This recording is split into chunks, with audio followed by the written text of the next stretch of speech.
Good evening, Ron. Thank Hi. you very much for all three for seminars. Wonderful, thank you. My question is that you said that you had the blood of our Lord examined by the Israelis. That's correct. What was their determination of that? Okay. Now, we won't be able to take second questions. I'm sorry if you're on your second one, please just step out. I love you, but we're running out of time. Real quickly, okay. Dried blood is dead blood. Everybody knows that, all right? They can test the blood of the pharaohs, the mummies of the pharaohs, all right? There's certain things they can do. They cannot get a chromosome count by any method I'm familiar with, all right? Things keep changing. I don't profess to know everything. However, there's no way I know that you can get a chromosome count out of dead blood. You can get a DNA and some other things, but not a chromosome count, all right? That's done by living white blood cells. Now then, first of all, in this analysis, I took the blood into a laboratory in Israel. I asked one of the people I work with in antiquities, where is a good laboratory that does reliable work? And they said, such and such, such and such. I took it. I just said, please examine this blood and tell me what you can tell me about it.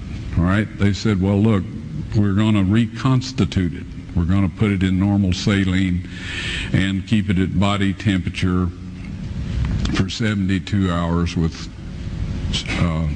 gentle swirling. All right? That's their business. That's great. I said, now I want to be there when you check it out. They said, fine. So I was back.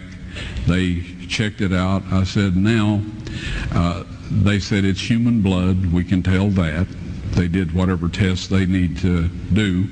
And then I said, take some of the white blood cells and put them in a growth medium and keep them at body temperature for 48 hours. And they said, well, that'll do no good because it's dead blood. I said, would you please do that for me? And they said, okay, we'll do it.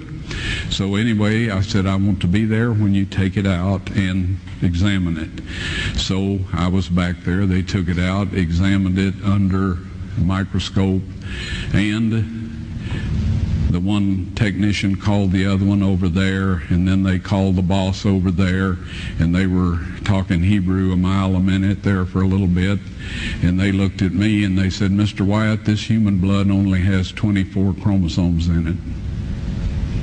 Everybody else has 46. You see, 23 from your mother, 23 from your father, 22 autosomes from your mother, 22 autosomes from your father. You get an X from your mother, you may get an X or a Y from your father, all right? This blood had 23 chromosomes from the mother's side, one Y chromosome only. You see, a child could not have developed if they hadn't had the autosomes from the mother. So all of his physical characteristics were determined by his mother's side of the family, her autosomes. His maleness was determined by this one Y that came from a source, not a human male. Then they said, this blood is alive. And then they said, whose blood is this?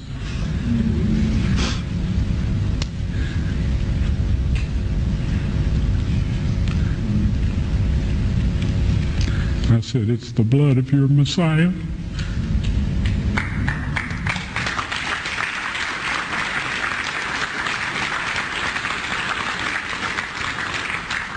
And I assure you those men's lives have changed.